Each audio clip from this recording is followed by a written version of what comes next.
সুধী দর্শক, আজকের গল্প এমন এক সাহসী এবং দুঃসাহসিক অভিযানের যা সচরাচর ইতিহাসে খুঁজে পাওয়া যায় না। এ হলো 2004 সালের একটি গোপন অভিযান, যখন বাংলাদেশের গোয়েন্দা সংস্থা এনএসআই ভারতের অভ্যন্তরে ঢুকে একটি দুঃসাহসিক অভিযান চালায়। ভাবতে পারেন, একটি প্রতিবেশী দেশের মাটিতে সামরিক ধরনের গোয়েন্দা অভিযান। কিন্তু কেন, কি এমন হয়েছিল যে বাংলাদেশের গোয়েন্দা সংস্থা এনএসআইকে প্রতিবেশী দেশ ভারতে গোয়েন্দা অপারেশন চালাতে হয়েছিল? কি এমন হয়েছিল যে বাংলাদেশকে এত বড় ঝুঁকি নিতে হলো? শুধু দর্শক, আজকে আপনাদেরকে জানাবো 2004 সালে সেই ঘটিত দুঃসাহসিক অভিযানের কথা, যে অভিযান কাঁপিয়ে দিয়েছিল দিল্লির মসনদ। ভিডিওটিতে একটি লাইক এবং একটি শেয়ার দিয়ে শুনতে থাকুন সেই দুঃসাহসিক ইতিহাসের গল্প। সময়টা ছিল 2004 সাল। বাংলাদেশ তখন গভীর সংকটে ডুবেছিল, আর তার কারণটা ছিল মাদক। ভারতীয় সীমান্ত দিয়ে প্রতিদিন বিপুল পরিমাণ নেশাদ্রব্য বাংলাদেশে প্রবেশ করত, যা দেশের যুব সমাজকে তিলে তিলে শেষ করে দিচ্ছিল।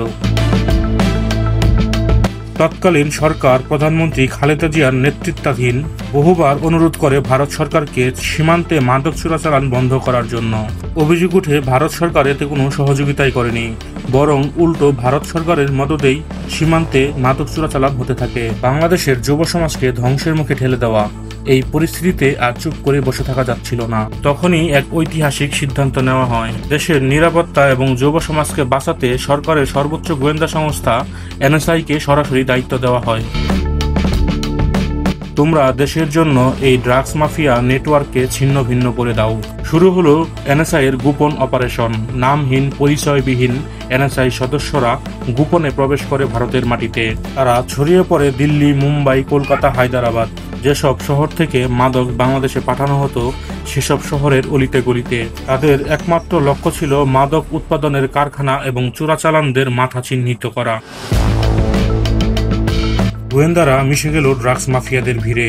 দিনের পর দিন তারা তথ্য সংগ্রহ করতে লাগলো, প্রমাণ জড়ো করতে লাগলো, আর নিজেদের জীবনের ঝুঁকি নিতে লাগলো প্রতিটি মুহূর্তে। অবশেষে তারা প্রস্তুত হলো। সমস্ত তথ্য প্রমাণ বিশ্লেষণ করে ঠিক করা হলো অপারেশনের মূল লক্ষ্য। এক রাতে শুরু হলো সেই অভিযান। এনএসআই এর লক্ষ্য ছিল তীব্র এবং নিখুঁত। ভারতীয় পুলিশ সূত্রে জানা যায় যে এই গোপন হামলায় প্রায় 27 জন মাদক চোরাচালানকারী নিহত হয় এবং আহত হয় আর 69 জন মাদক চোরাচালানকারী। একটি বিদেশি দেশের গোয়েন্দা সংস্থার এরকম সরাসরি অ্যাকশন, তাও আবার একটি দেশের অভ্যন্তরে, গোটা ভারতে বিশেষ করে দিল্লির মসনদে চরম উত্তেজনা সৃষ্টি হয়। কম্পিত হতে থাকে দিল্লির মসনদ। কিন্তু এত বড় একটা অপারেশনের নির্দেশ এলো কার কাছ থেকে? এইখানেই গল্পের সব থেকে বড় রহস্য। ভারতের দাবি, এই অপারেশনের নির্দেশনা এসেছিল তৎকালীন প্রধানমন্ত্রী খালেদা জিয়ার পুত্র তারেক রহমানের কাছ থেকে। পরবর্তীতে ভারতের গোয়েন্দা সংস্থার পক্ষ থেকেও ভারতের 7 সিস্টার অঞ্চলের নিরাপত্তার জন্য তাকে হুমকি হিসেবে দেখা হতো। এই ঘটনার ফলে বাংলাদেশের সঙ্গে ভারতের সম্পর্ক তলানিতে পৌঁছায়। এই ঘটনার পর সরকারে পরিবর্তন আসে। পরবর্তী শেখ হাসিনার নেতৃত্বাধীন সরকার রাষ্ট্রীয় খরচ কমানোর কারণ দেখিয়ে এনএসআই এর আন্তর্জাতিক কার্যক্রম সীমিত করে দেয়। ভারতের বিচ্ছিন্নবাদীদের নেটওয়ার্ক ভেঙে দিয়ে উলফা নেতা অনুপ চেতিয়ার মতো মানুষকে ভারতের হাতে তুলে দেওয়া হয়। কিন্তু আজকের দিনে দাঁড়িয়ে প্রশ্ন একটাই থেকে যায়: মাদক চোরাচালান, বিচ্ছিন্নতাবাদী এবং প্রতিবেশী রাষ্ট্রের সাথে সম্পর্কের টানাপোড়েন। এসব মোকাবেলায় 2004 সালের মতো বাংলাদেশের গোয়েন্দা সংস্থাগুলোকে ঢেলে সাজিয়ে বিদেশি মিশনগুলোতে কি আবারও সক্রিয় করা উচিত?